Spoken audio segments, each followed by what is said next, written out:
Olá, povo de Deus! Hoje eu vim liberar uma palavra de Deus para o coração de vocês. Amém?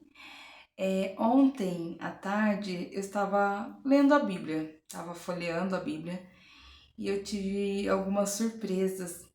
A primeira surpresa que eu tive é que eu encontrei uma carta da minha irmã. Essa carta ela me escreveu há muitos anos atrás, eu não tenho nem data.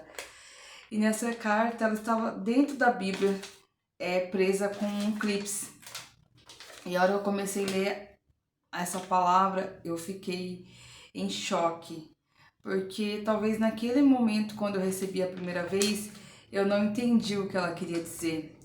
Mas quando eu li de novo ontem, eu vi que Deus tinha concretizado o seu propósito com essa carta.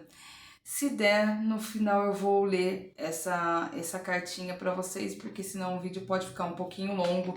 E eu percebo que quando o vídeo é um pouquinho mais longo, as pessoas têm preguiça de assistir, tá bom? Mas eu vou falar o que eu estava lendo, e foi por coincidência falar sobre irmãos, sobre o nascimento de Esaú e Jacó. E aí foi tão coincidência, né? Que Deus fez eu ler o capítulo 25, né? A partir do versículo 19, onde fala do nascimento dos dois irmãos, né? Gêmeos. E aí eu fui lendo e, para quem não sabe, né? Esses dois eram filhos de Isaac, né? Que Isaac, que era filho de Abraão, né? Então, eu acho que todo mundo que já tem um pouco de entendimento sabe da história de Abraão, da promessa, né, que Deus tinha na vida de Abraão e que ele cumpriu, né? E aí, sobre as suas descendências. E aí eu tava curiosidade, eu falei, nossa, eu vou me aprofundar um pouco mais na história dos dois irmãos, porque ler a carta da minha irmã me trouxe uma vontade de entender um pouco como que foi a vida desses dois irmãos. E na Bíblia eles dizem, né, que Esaú nasceu primeiro, né? Esaú, ele era meio que ruivo, né? Falava que ele era vermelho, mas acredita que era ruivo, todo peludo, né? E Jacó, que era seu outro irmão, não. Ele já não era ruivo e também não era peludo como Esaú. E diz que primeiro nasceu Esaú, né? E logo em seguida Jacó. E fala na Bíblia que Jacó ele estava segurando no calcanhar. Ele nasceu segurando o calcanhar de Esaú. E aí eu já achei uma rivalidade, porque na Bíblia fala que a mãe, que era Rebeca, né, que era a mulher de Isaac, ela já sentia que os dois brigavam dentro do seu útero. Imagina que situação, ela sentia alguma coisa estranha, ela foi consultar a Deus, né? E Deus falou realmente que tinham duas nações ali, que iam ser divididos, eles seriam divididos, separados um do outro. E aí eu fico pensando, nossa, desde o ventre eles já tinham uma rivalidade, né? E quando eles nasceram, eles cresceram, Esaú ele era o preferido, o filho preferido de Isaac, porque ele era mais autêntico, ele era mais esforçado, ele era o homem da caça, né? Enquanto Jacó já era o mais tranquilo, mais sossegado, que eu acho que é normal, né? Cada um tem sua personalidade. Mas isso me chamou bastante atenção já aí. E aí a Bíblia foi falando, né, que Jacó, ele queria ser o primogênito. Ele queria ele queria falar que ele foi o primeiro a nascer, porque antigamente o primogênito ele era mais honrado que os outros, né? Porque ele foi o primeiro filho. E aí o que ele fez? Na Bíblia fala que ele pede para Esaú, né? Ele pede como fosse uma venda para Esaú para passar, né, o direito de primogenitura para ele. Aí um dia, como Esaú ele era muito trabalhador, né, acho que ele veio do trabalho, da caça, e ele estava com muita fome, muito cansado, e Jacó estava preparando ali uma sopa de lentilha e tinha pães, e aí ele falou que estava com fome. Aí Esaú falou, me dá isso para eu comer, que eu tô com muita fome, eu tô muito cansado. E aí Jacó aproveitou a situação e falou: eu até te dou, se você me vender o direito de ser o primogênito. Esaú ali na hora da fome, do cansaço, ele não pensou e ele deu o direito para ele, porque para ele isso não importava muito. Ele não era uma pessoa gananciosa, ele não pensava nessas coisas. Para ele, o que importava ali era o básico, era trabalhar, era sobreviver, né? E ele falou, tudo bem, né? E aí passou. Porém, Jacó, ele era muito, muito difícil. Ele era uma pessoa muito trapaceira. Acho que todo mundo já conheceu uma pessoa assim, né? Que faz de tudo para ter algo que é do outro. E aí Jacó era dessa forma. E aí ele ficou sabendo pela própria mãe, né, que o pai Isaac iria dar a bênção para Esaú. Então ele falou assim, a Rebeca falou, olha, eu ouvi o seu pai falando com Esaú para ele fazer uma caça, preparar um prato saboroso para que ele coma e depois disso ele iria dar uma bênção para ele. E que Jacó fez?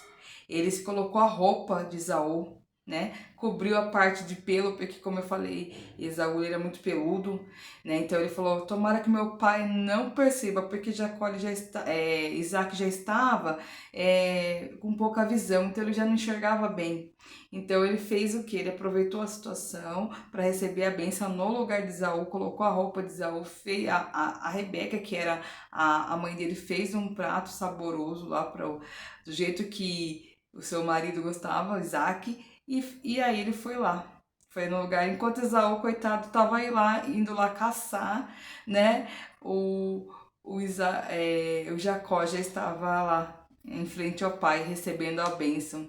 E aí, quando Esaú chega e ele descobriu que Jacó, né, pegou a bênção que era para ser dele, e aí ele foi lá falar pro seu pai chorando, pai, ele enganou o Senhor, ele pegou a minha bênção.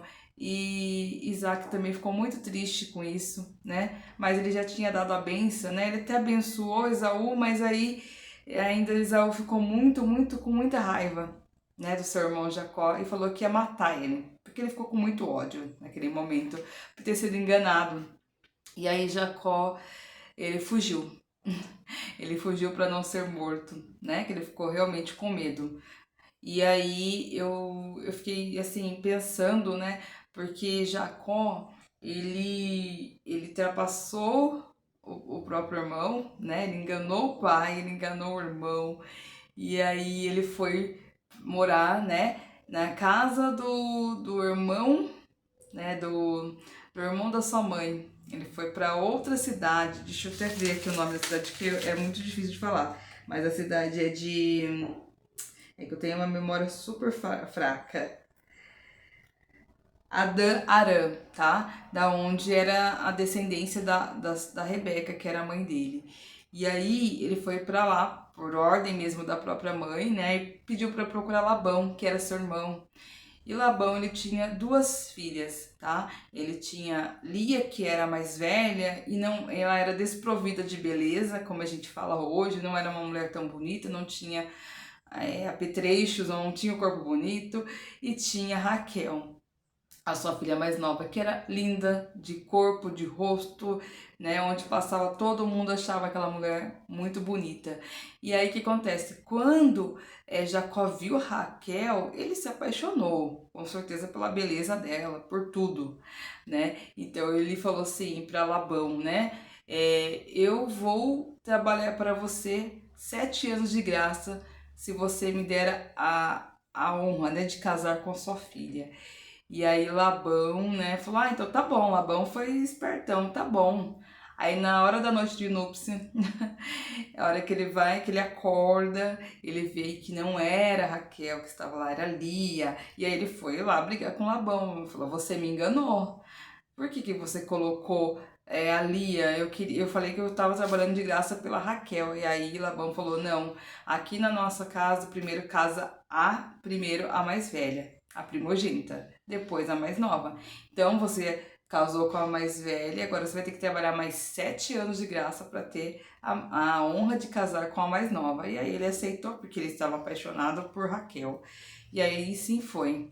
No entanto, eu fico pensando, né? Ele enganou, né, ao pai, o irmão, e ele também foi enganado, né? Porque Labão enganou ele, né? E não só isso, né? Porque ele trabalhou 14 anos de graça para casar com Raquel, porque na verdade o que ele queria era só Raquel, né? Ele teve que trabalhar os 7 anos por Lia, mas ele desprezava Lia por ela não ser bonita.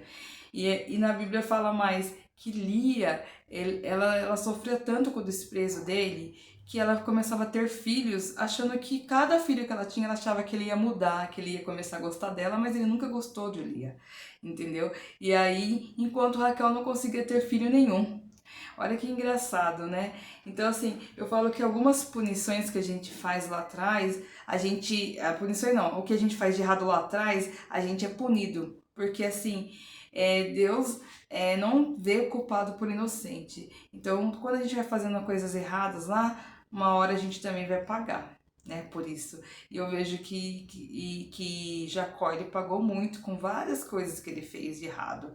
E ele mesmo sabe, que no final ele fala que ele sabe que Deus teve misericórdia dele, que Deus cumpriu aquilo que ele prometeu para o seu avô Abraão.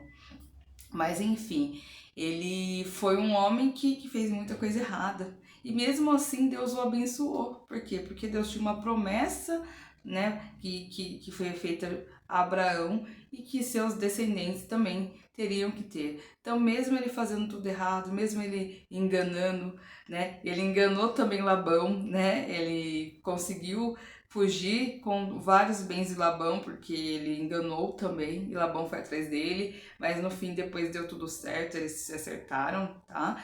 Mas é bem complicado. Mas o que eu fico pensando nessa história é que assim, foi contada uma história de Jacó, mas assim, de Esaú tem bem pouco na palavra, mas eu falo que o mais forte e o que deveria ser exaltado ali seria Esaú. Porque depois de tudo que ele passou, ele também foi um homem muito bem sucedido, e fala aqui na Bíblia, até que eu anotei aqui, que ele tinha tantos bens que não cabiam nem na terra, Esaú. Então, assim, Deus honrou até mais, eu falo, do que Jacó, que ele tinha muitos bens. Mas além de tudo, além de ele ter muitos bens, ele tinha um coração muito bom. Porque quando eles foram enterrar Isaac, né, que eles se reencontraram, Jacó achou que ele ia matar ele, né? Falou assim, tô ferrado, agora eu vou ter que encontrar com meu irmão, vou fazer um encontro com ele. E aí ele abraçou, ele perdoou. Ele beijou o irmão. E eu acho muito bonito isso. Então na Bíblia, essa história, ela vem também para trazer outra versão, para trazer outra interpretação da importância de fazer o bem, de fazer tudo certo, né? Porque Deus honra aquele também que faz tudo certo, né? E também do perdão, que mesmo ele passando por tudo que ele passou desde criança, né? Que era uma luta entre os dois, né? Desde o ventre, na verdade, ele teve amor, ele perdoou, ele abraçou o irmão, e ele colocou uma pedra. Então é isso que Deus veio tocar hoje no meu coração, que às vezes a gente guarda mágoas, ressentimentos das pessoas, principalmente aquelas que passaram a gente para trás, que nos feriram, que nos ofenderam, mas Deus também pede para você perdoar, porque quando a gente perdoa, quando a gente libera o perdão, a gente também ganha com isso. Não só o peso de sair, aquele peso da mágoa, mas também Deus honra a gente. E Deus prospera a nossa vida, você pode ter certeza. E eu vou tentar ler rapidinho aqui a carta, né, que eu falei, que eu tô procurando aqui. Tá bom? Essa carta ela me mandou, não sei quando, mas eu sei que faz muito tempo. Ela não colocou data, mas foi logo após o meu aniversário. Eu faço aniversário no final de fevereiro, então eu acho que chegou em março. Por coincidência, acho que tá fazendo até aniversário essa carta. Ela escreveu assim: Jovita, parabéns pelo seu aniversário. Nós não esquecemos, oramos por você aqui. Que Deus te abençoe muito, que os seus sonhos se realizem e as tuas metas sejam todas alcançadas na trajetória da sua vida. Amém. Quero que saiba que eu jamais me esquecerei da minha mãe, e por não estar presente não significa que eu a abandonei, ainda que você tenha sua opinião formada sobre a minha atitude e decisão de estar ausente. Deus é aquele que sabe todas as coisas. Talvez você não entenda, mas entenderá, eu creio. Só quero que tudo que eu vivi você não passe e as minhas atitudes aí não sejam as tuas. Repreendo todo espírito hereditário na sua vida, que a sua vida seja abençoada, desde agora até a vinda de Jesus, que está muito próxima. Jovita, minha irmã, ainda que nós duas não nos entendemos muito bem, eu quero que saiba que verdadeiramente eu amo você. Creia. Sempre que quiser, me escreva. Gostaria muito de poder ser sua amiga, mais do que uma irmã distante. Deus te abençoe, Gláucia.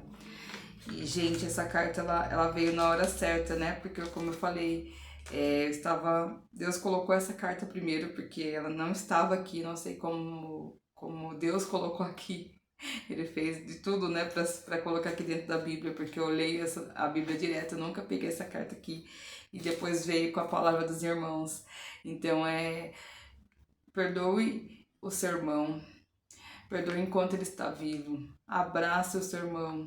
Seja você como Esaú, aquele que abraça, que corre para dar um beijo. E que mesmo que ele tenha feito qualquer coisa de errado com você, o perdoe. Porque depois você apenas vai ficar na lembrança, você não vai ter a oportunidade, talvez, de dar um abraço. Assim como eu não tenho a oportunidade de dar um abraço na minha irmã hoje, porque ela não está mais aqui hoje em vida.